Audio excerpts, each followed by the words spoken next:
आमच्या परसावातली अनेक झाडं आतापर्यंत तुम्ही पाहिलीच असाल. कांद्याची पात सुद्धा आम्ही परसावात लावली होती, पण ना घुशींनी त्याची वाट लावली. म्हणून हा असा जुगाड केला. टपामध्ये आम्ही लावले होते कांदे, तर मस्त अशी कांद्याची पात आली. तर म्हटलं मस्त भाजी करूया.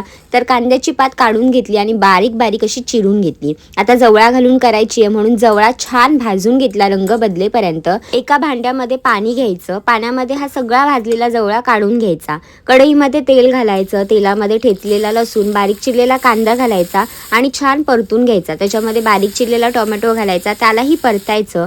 वरतून लाल तिखट, हळद घालायची आणि व्यवस्थित हे सगळं मिक्स करून घ्यायचं. त्यानंतर जो आपण जवळा भाजून ठेवलेला आहे ना, तो जवळा पाण्यामधून काढून घ्यायचा आणि सरळ ह्या मसाल्यामध्ये घालायचा. व्यवस्थित मिक्स झाल्यावरती आपण जी बारीक चिरून ठेवलेली कांद्याची पात आहे ना, तिला सुद्धा स्वच्छ धुवून घ्यायचं आणि ती बारीक चिरलेली कांद्याची पात ह्याच्यामध्ये घालायची आणि मिक्स करायची.